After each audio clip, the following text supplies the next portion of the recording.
Okay, so I just started recording, and let's see.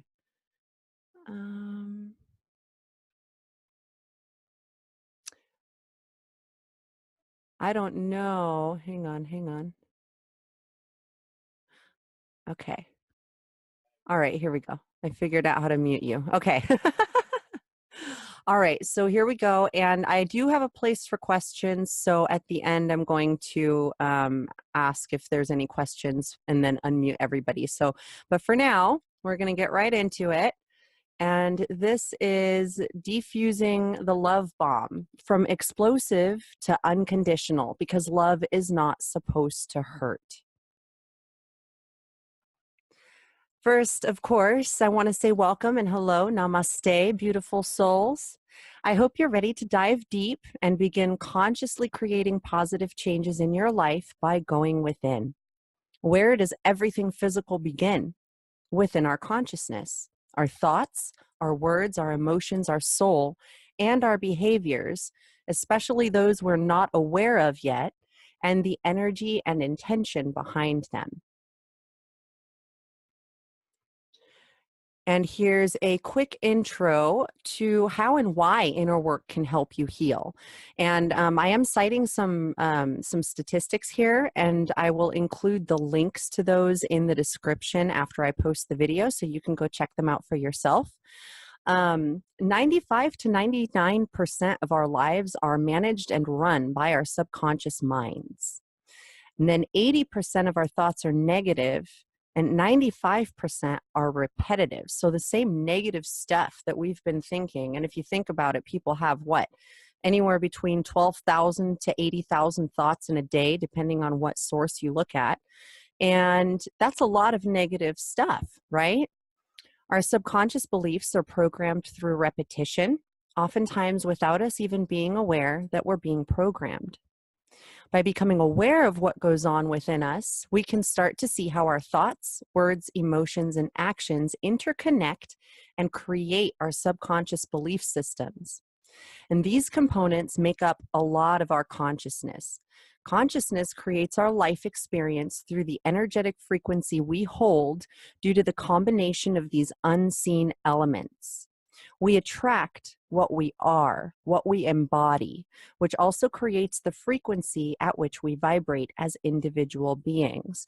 And this is something that has been proven by quantum physics, and you can feel free to do some of your own research on that because it's a big topic, as well as neuroscientists have done various different studies and tests to see how the brain looks and operates before enlightenment or awakening versus, which is just basically becoming conscious of what is unconscious, right? Of what is what we're unaware of. And the brain looks completely different and functions differently after we have integrated ourselves and aligned with our soul.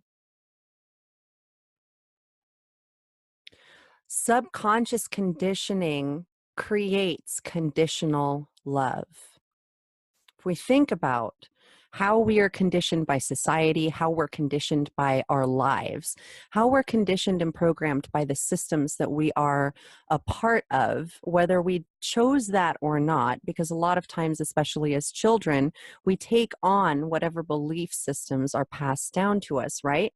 And a lot of times we just hang on to those, even if we're not quite 100% sure or don't have experiential evidence. We tend to be like, well, this is right because my mom and dad said so, or because so-and-so said so. Well, it's time to question it. And it's time to really figure out, okay, why do you agree with it? And why would you not agree with it? And if you don't agree with it, then why hold on to those beliefs? So I'm going to give you an example, a very strong example about how we are programmed by society, right? So fear and war programming exist in our everyday lives.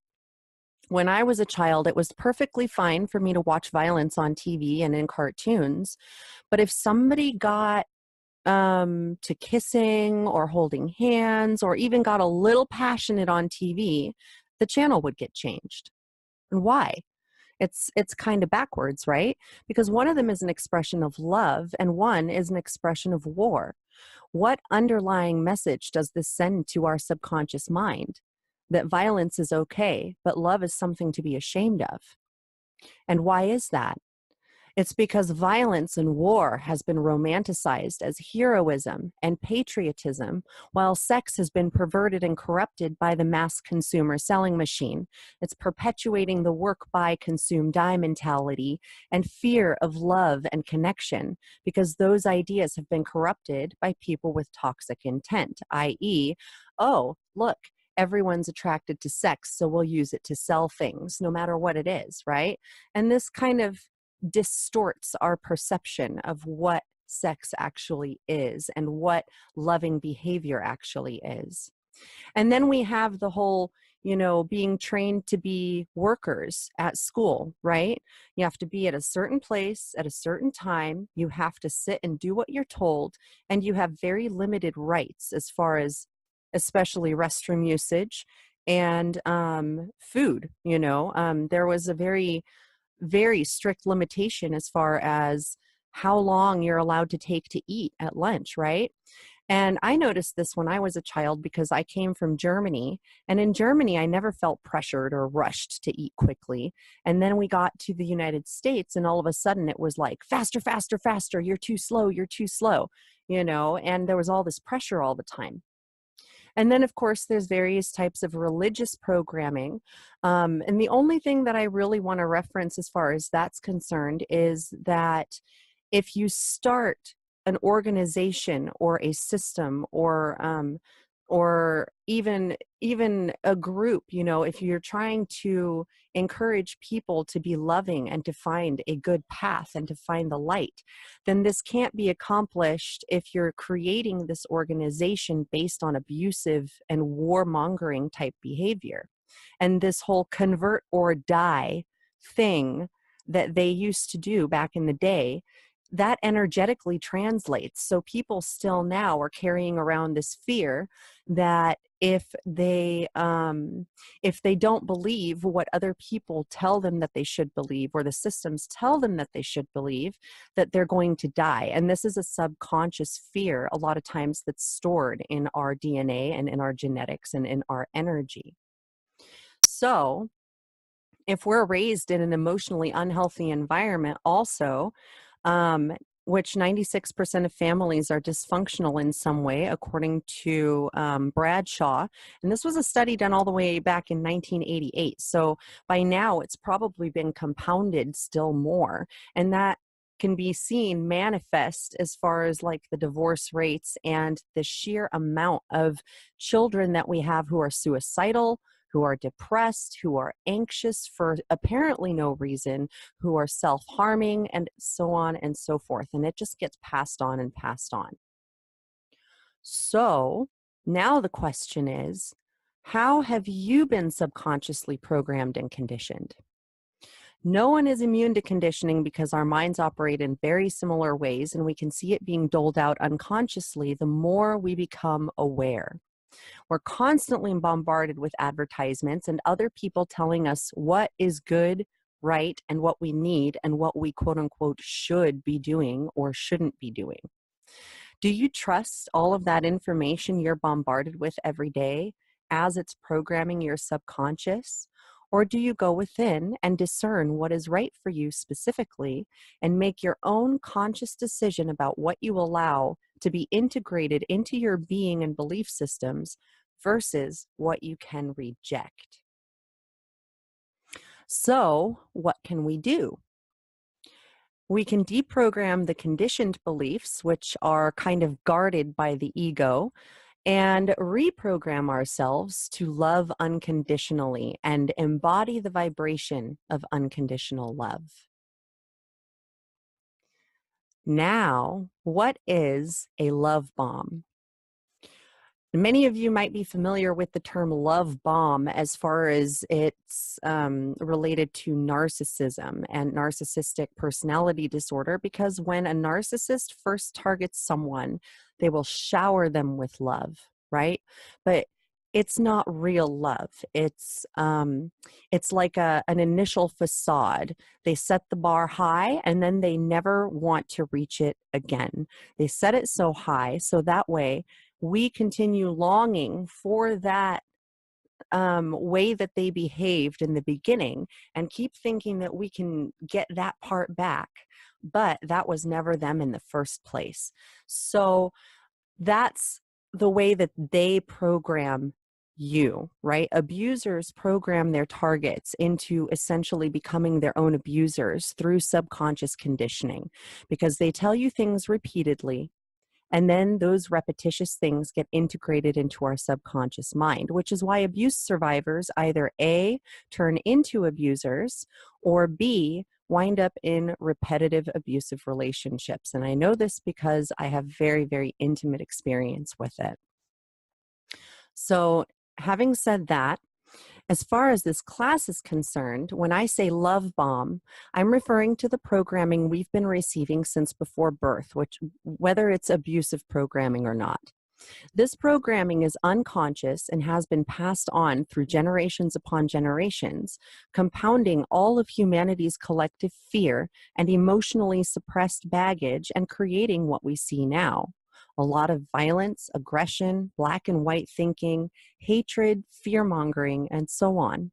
There seems to be quite a lot of negative to draw our attention, doesn't there? And that makes me wonder how much of it is actually real and how much of it is just repeated things used to further program us, right? And how much of it is created as a distraction, right? To keep us from focusing on our own empowerment and keep us focused out there to where we're so up in arms and emotionally involved in what's going on outside of us that we don't pay attention to our own lives. And then that creates a deep need for control of everything outside, right? We can start removing this programming and these beliefs by going within and becoming intentionally observant. Once we clear out all of the old, we can reprogram ourselves, our beliefs, based on our alignment with our soul and unconditional love energy. Once we reach this point, we can recognize the underlying messages and consciously reject them in the moment to avoid most programming that we don't want integrated into our belief systems.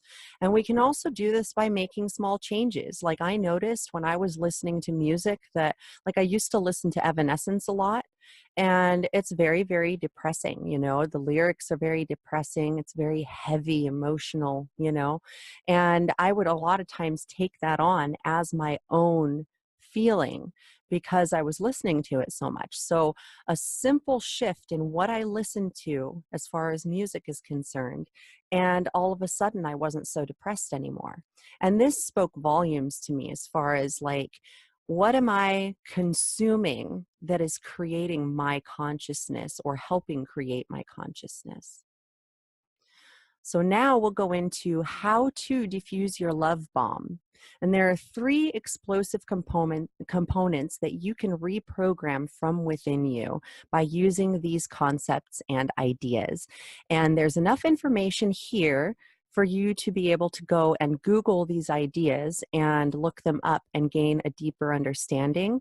Or you can skip all the Googling and enroll in the course. And I will go ahead and do this outline here, and then there is going to be a special offer at the end. So the introductory concepts or kind of foundational knowledge is to define what is loving and what is not in how you interact with yourself, with others, and with your life experiences. To realize only you can tell you what to do. If you constantly feel like you're chasing someone else's approval, you will feel unfulfilled.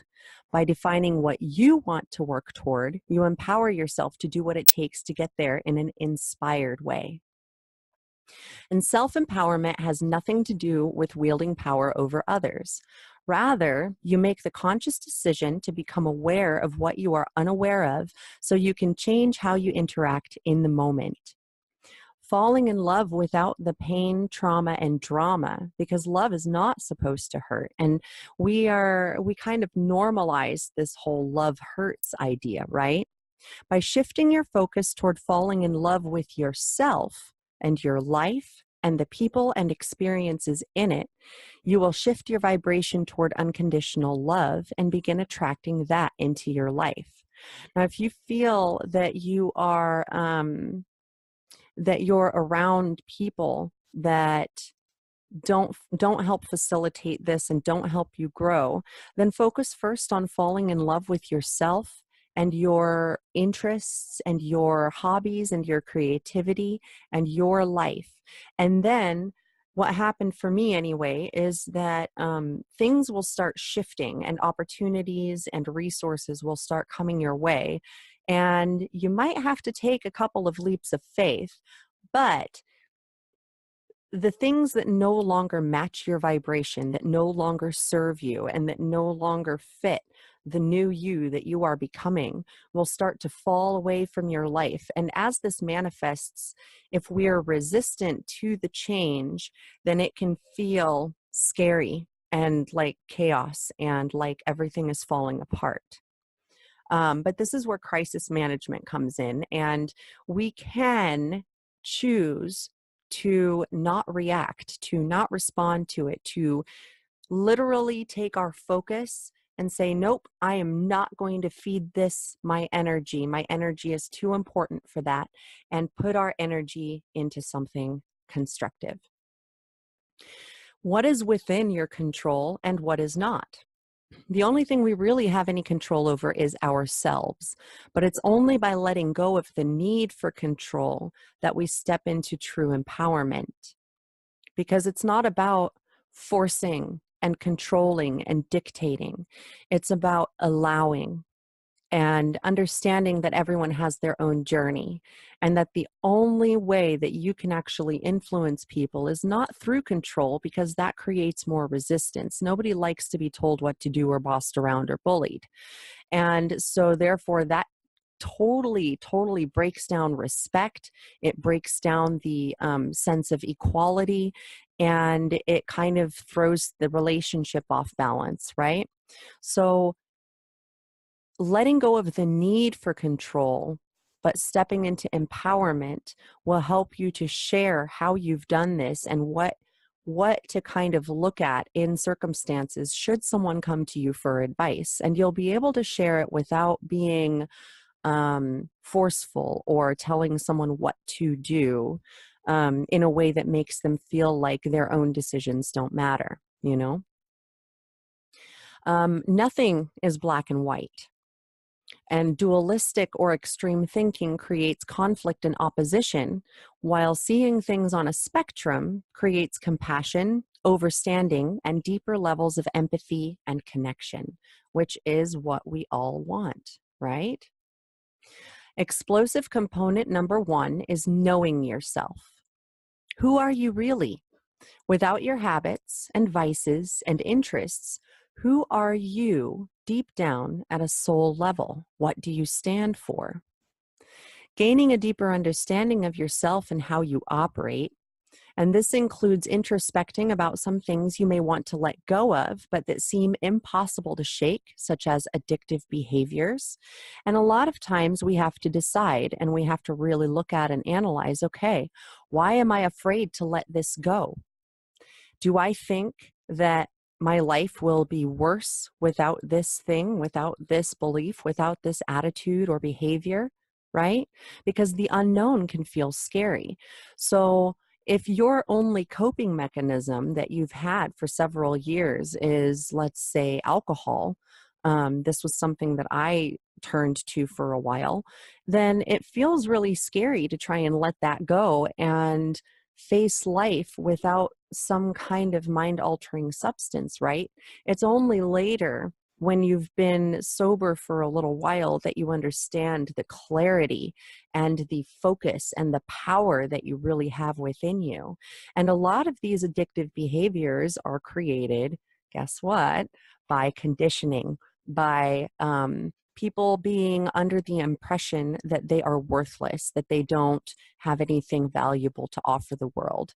And this is kind of a form of self-punishment in some cases. In a lot of cases, it's also a form of hiding.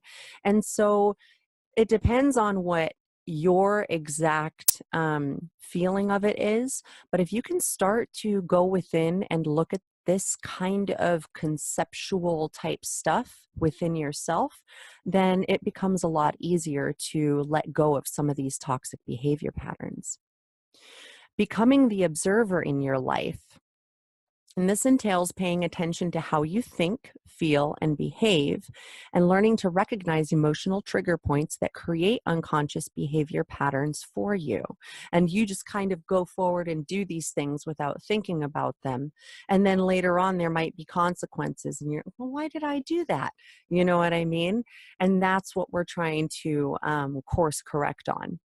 These behaviors might be people-pleasing tendencies, taking your emotions out on others, or feeling excessively irritable, angry, or stressed out, depressed, whatever the symptom might be. Conditioned beliefs versus soul beliefs. And you kind of got to feel this out within you too. Your ego and your conditioning is loud and demanding and fearful and kind of obnoxious. And it will trigger a lot of like prideful and resistant kind of emotions within you. While your soul is kind of this soft, loving, nudgy, intuitive thing within you. You know, that's how it communicates with you. It communicates in magical ways, not in forceful and coerceful ways.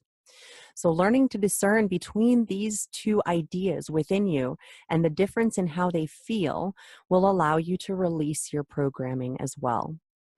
Understanding your inner choices to align with your soul.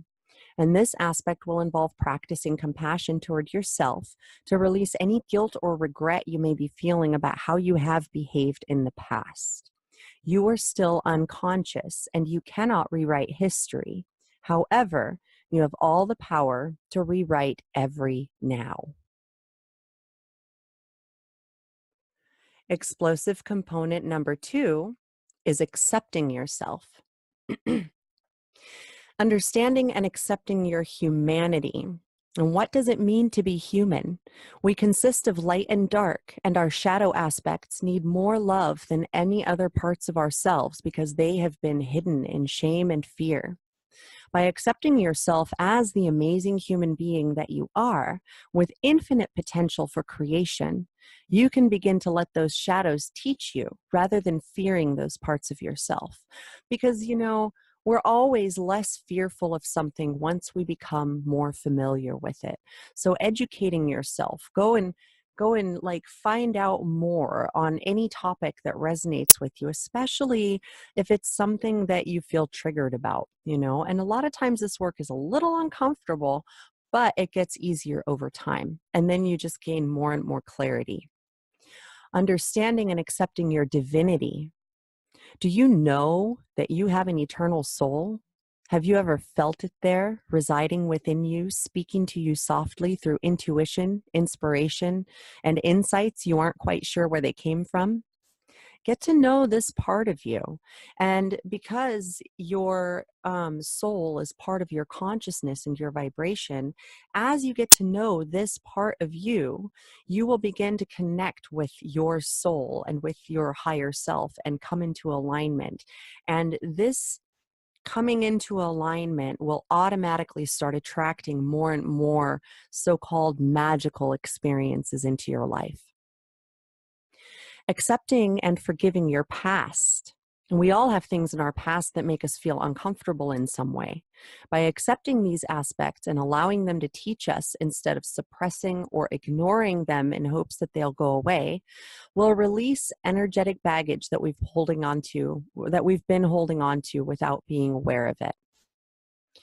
Accepting what is and directing your focus. When we're in resistance toward our circumstances or any part of our lives and fighting against, we often find it challenging to focus or know what to focus on. Learn to accept your current circumstances and reprioritize to do what you can every day to work toward the changes you want to make. Non-judgment of yourself and others. And to help you fully accept what is and begin to recognize your soul beliefs, practicing non-judgment in general will remove some of the blinders and assumptions that a lifetime of subconscious programming has instilled in you. and non-judgment of just everything. You know, we judge ourselves and we judge our circumstances and we say, oh, this isn't going to work. And well, the universe says your wish is my command. You know, you guys might remember that from The Secret. It's very true. And it's up to us each individually to start really paying attention and noticing how these things manifest and play out in our lives. Explosive component number 3 is trusting yourself.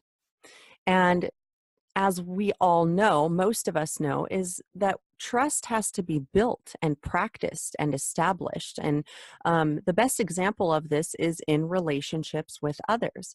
Trust is something that we have to continuously work on. We can't just say, okay, we trust each other, and then something happens and it breaks down trust. Well, we can rebuild that trust. You know what I mean? But we have to work at it. And it's the same with yourself. Like, if you trust yourself, then life becomes very, very, very different. It looks very, very different, rather than if you don't trust yourself. Practice processing your emotions and letting them go. Once you have a better understanding of how your emotional system works for you, it becomes possible to neutralize the emotions and triggers that you've been carrying with you and let them go. And this often happens in layers or cycles. And as you practice this and as you practice processing your emotions, then you will know more and more, okay, I can do this. I know how to do this. And you'll be able to be more and more confident in doing that because you're building trust in yourself. Learning how to prioritize your self-care. Determine what your needs are, healthy needs, not addictions, of course, and create time and space in your day to do those things. Choose one thing at a time to incorporate and reverse engineer what you want your day to look like, rather than focusing on an endpoint or destination that feels out of reach. And this will also help you to start doing things now, rather than waiting for the ideal circumstances and using that as an excuse not to start, you know, because I used to do that all the time. Well, I need this and I need that. And, you know, a great example right now that I can give you is that, you know, I have a small space to work in and the background is kind of cluttered. And I can't allow that to be an excuse for not doing what I need to do. So I decided, you know what? I'm going to do it anyway. And if it works, it works. And if not, then I can redo it later. But I'm not going to worry about the little stuff because it just becomes excuses. Setting healthy boundaries with yourself and others will allow you to refine what you are giving your time and energy to. So if you are accustomed to bending your time around everything else, like I once was, then you have to kind of start slowly taking charge and saying, okay, well, from this time to this time, or from now until I take a break, I'm going to need this kind of space. You know what I mean? And the only person who can ask for that is you. Making peace with all outcomes will help you to be more resilient no matter what happens. Things don't always go exactly as planned, so allowing it to play out and being flexible enough to run with it will serve you well on your journey. So no little speed bumps or kinks thrown in the way or whatever. You can allow that stuff to throw you off and distract you, or you can make peace with it and say, okay, well, if this happens, then I have a backup plan. If this happens, then I'm just going to figure it out from there. And you can have faith and knowing and trust in your ability to figure things out. And this will be much easier once you start building trust in yourself, because you will know. You won't just think, okay, I'm going to do this anyway, and then still have all those insecurities bubbling up. After a little while of practice, you'll literally be able to say, okay, you know what? It doesn't matter. I'm going to do this anyway, because this is something that's coming from within me. Practice taking inspired action, whether this is creating something or following an intuitive nudge to go somewhere or do something specific. You might find that you are being called to play a part in someone else's manifestation process. Someone may energetically communicate a need with the universe. And if you are someone who can meet that need, then the universe will give you a little blink, like a little nudge from inside and say, hey, maybe you should go do this. One story that I have about this was actually very recent. It was, I think, a few weeks ago. And I wanted to go make some phone calls somewhere. And I got this like weird little thought like, hey, you should go to the Fred Meyer parking lot. That's a great place to make some phone calls, And it repeated itself. It was like, hey, you should go to the Fred Meyer parking lot. So I did. I took my kids with me and we sat there for a little while. I did my thing. And then as we were going to leave, we saw this homeless man, and he was probably in his early to mid 20s. And he was holding a sign saying, out of food, gas, and hope. And so we immediately turned around and we said, okay, how much food stamps do we have? How much change do we have? What can we do for this guy? Because he looked so just beaten down. And if we could provide even a little bit of hope, despite being, struggling somewhat ourselves at the time, then that's all good. That's very, very good. And sometimes that's all it takes to get somebody motivated and to give them enough encouragement to take their own action, restore their faith in humanity, restore their faith in the process. So sometimes that will happen too, where you are given a mission, so to speak, and you hear or feel this, hey, you should go do this. There might be something there for you. You never know. Practice patience and faith. Strengthening your faith will allow you to more easily roll with the punches, and practicing patience will allow you to begin to feel out what is truly right for you and how things are playing out as they are. A great example of this is that I intuitively created this course and planned launch without realizing it was a full supermoon, as well as some say a door or a portal opening. And it wasn't until this week that it all began to become clear. So, especially since my cycle is in perfect alignment with the full moon, and even all the numbers are interesting. And I did the 333 and the 444 and all that stuff on purpose, but when I calculated the final value, 77877, this was accidental. I didn't do that on purpose, but I created this entire course kind of from being in alignment and by following my inspiration, and I didn't work on anything without being inspired. So this is a way that you can really put more power into what you're doing, is by following your inner guidance, your inner intuition. Finally, choose your reality intentionally. I was programmed to believe that abuse is normal, that love is conditional, and that people are out to get you and they're evil and they're, especially people outside of my family or outside of the church. A really common one was, don't you go talking about family business. I was very discouraged from going to therapy.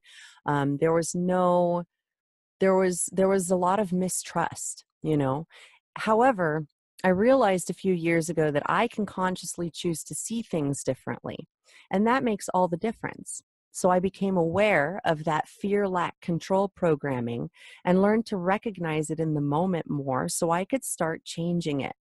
And then I could start changing myself. Then I chose to shift into unconditional love, abundance, and allowing. It can take a little while for our physical experience to catch up to make our desires manifest, but this is where faith and patience come back into play, because I talk about a lot on my YouTube and as well as in this course that the physical reality is like an echo reflection of our consciousness. So whatever we hold in here, whatever vibration we are practicing, is what will play out there. And the more aware we become, the more we can make little tweaks and changes in the moment, and the more effective those changes will be. So a quick overview of what Defusing the Love Bomb includes, and this is just about the course. There are 4 modules, 23 lessons to help you get to know yourself, accept yourself, and build trust in yourself in your everyday life. There are 765 minutes of video and audio. And this is only the video is where I did the addition and subtraction. So there's 765 minutes of lesson material.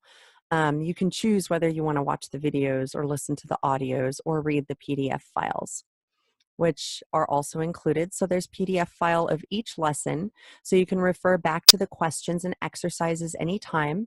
And each PDF at the end has a link to the Facebook community, cited sources, and more information, as well as my email address if you have any questions or feedback. And then, of course, there's the bonus package, which includes season 1 of the Mindful Insights podcast, a PDF of the book Experiential Evidence of the Divine from the Trenches of Human Existence. And this is basically just a couple of little stories from my life that had so many weird coincidences and were so orchestrated that there was no way that it was accidental. No way. Absolutely not. I cannot. The laws of probability are just, like, what? There's no way that would have happened by accident. So if you want to check those out. A guided meditation for influencing your perception of time so that you feel like you have more of it. Up to 2 30-minute one-on-one coaching sessions with me. So that way, if you have any questions or feel like you need some insight or need some guidance with a very specific situation, you can contact me and we can go through it together. And 3 original uplifting songs to help you integrate these ideas through musical sound vibrations. And I am a songwriter and I collaborate with my friend Eric. So this is kind of the beginnings of whatever comes of that effort. That creative collaboration is ongoing. So we'll see what else comes out. All right. So that is almost everything. Thank you so much for being here. And while I do appreciate your participation because this is something I spent time and energy creating, it's really all about you. I want to congratulate you for making the conscious decision to start shifting your own life through healing your emotional wounds. Just by being here, you are beginning your journey toward lifting your unique veil of programmed beliefs. By healing ourselves, we also heal the collective because our energetic and emotional issues and healing are connected to our DNA, genetics, and alternate lives. This is partially because of the cyclical or non-linear nature of time since the end of the Mayan calendar that marked the end of linear time in 2012. And I go into more detail about that in this course as well. Learn to heal yourself and you can help others heal as well. And it will create a ripple effect in the collective, whether you share what you're doing or not. Your energy will work in the background, unseen but perceivable to you through being in alignment with your soul or higher self and allowing yourself to interpret and connect what's happening within you to how it is manifesting outside of you. Because as within, so without. So now it's time for any questions. And because you are here watching this presentation, you can click the link here on this page and save $111 on the course as a whole. And that includes everything. And this is going to be an ongoing offer. The savings is connected to this link specifically. So you can just either type that into your browser or you can click on the link. I'll put that in the description of the video. And I hope that you're ready to wake up. I really do, because this is how we kind of take off our own blinders and lift the veil and see what really goes on underneath what we're taught is real. All right. So I went ahead and unmuted you. So do you have any questions? No, but I think it was great. I know I went kind of fast, but it's I think my time is about to run out on here because I only have so much time on this app to record. Oh, okay. All right. So I'm proud of you. You should be proud of you too. Oh, thank you. I appreciate that so much. I know we've worked together for how many years now? I don't know. Facebook knows. We don't know. I know Facebook keeps track of all that. Yeah. I don't know, 5, 6 years? At More? least, at least. Oh, it's more. It's more. I think I don't it's know. more because I remember you getting married. Which was the first book you did? Was it Toxic?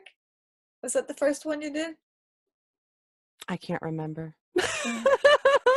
Well, I can't remember either. I'll have That's to go okay. check. Yeah, I can go check later too, but I'm sure it's been more than 5 years because I remember Yes, when because I've been in this relationship for 5.5 years, and it was mhm, before that. it So must have been at least 6 or 7 then. Yeah. yeah, yeah. Oh, I appreciate you being here so much. Thank you. I know you're like my only audience member, but I felt a little less silly talking to you than talking to myself. No one. Yeah. Right. Right. I enjoyed it, and you have a lot of good points, and I hope you'll do great. I mean, you deserve to do just as well as what's her name, Jennifer what McLean? What's her name? Jennifer. You know her. I'm sure you know her. Jennifer Yes. McLean. Yeah. I think it was McLean.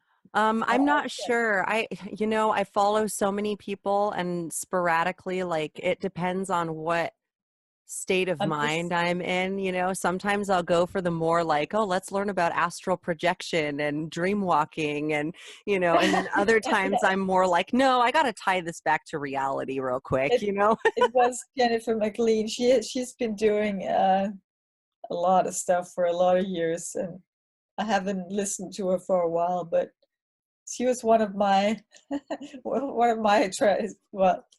tools on the way. Absolutely. Absolutely. Yeah. I did a lot of Abraham Hicks, Yeah. and there's a girl on YouTube who does classes and stuff too online named Amanda Flaker, and she specifically works with like empaths and highly sensitive people. Mm. And so I spent a lot of time on that channel and just research. I think it's better to get information from a lot of different places because Right. eventually it starts to repeat itself, and then Yeah. that you've kind of okay, I've learned the majority of what I need to learn here, and I can kind of start to apply it and implement it and see Yeah. what happens. Yeah. That's why writing books is so important to me, just to integrate it. And the book I just released in Danish is just that. It's sorting out my thoughts about what have I learned from this past relationship and what don't I want to do again. Exactly, exactly. Yeah, and I totally understand that. I wrote the 10 pillars of a happy relationship after a relationship. Yeah. And that was basically analyzing, hey, what do I want and what do I don't want and why and what's really going on. Yeah. And I think it's a beautiful process. It's totally awesome. It is, because it speeds it up. You don't have to suffer for years. You can speed it up and say, I want to know this now. Exactly. Exactly. And so many of us are learning, like it almost feels like people who really, really get into it and start working on themselves intentionally just keep growing like in leaps and bounds, and you can pick up momentum with that, and you can just jump forward a lot of the times. That's kind of what I feel like I'm getting ready to do, like I'm about to pounce. Yeah. Yeah, me too. That's awesome. I love Yeah. it. I love it. Well, it's bedtime. Thank you, Jen. Love you. Mwah. I And love you too. Thank you so much for being here. And yeah, yeah, thank I you. will can I tag you when I publish the video on this later? Sure. All right, awesome. Yes. Beautiful. Beautiful, Uh, beautiful. All right, I hope you sleep well. Have a great night. And I will yeah, see you have a you. good remainder of the day. Thank you. Thank Yeah. you. I've got a couple of missions today still that are kind of out in the world. So Okay. I'm Well, going to go do those, and we'll go from there. So I might not publish this until tomorrow, but I'll let you know for sure when I do. oh, and I liked your point about the hangers in the background. And you could cover them with a scarf or something if you wanted to. Or Right. Well, I'm thinking I have these little things that I make. You can see one oh hanging up yeah, right yeah. there. So I call those love catchers, and I Uh, eventually want to start selling them. It's just repurposing stuff and creating something cute, you know.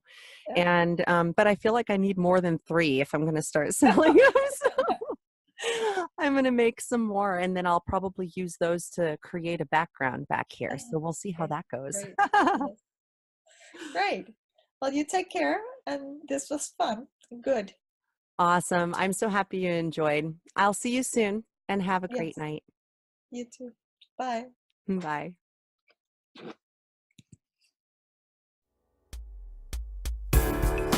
Do you see beauty or do you see pain? Oh, whatever you feel is what comes back again. Oh. Thank you so much for being here, my friends. Namaste. As you remember and reconnect with the light of unconditional love within your soul, don't forget to enjoy your life and have some fun along the way. Fall into the unknown. Fall with me into the unknown. Let's break free, learn how to let go. Download this track and other fun bonuses when you defuse the love bomb at www.innerworkcoaching.life.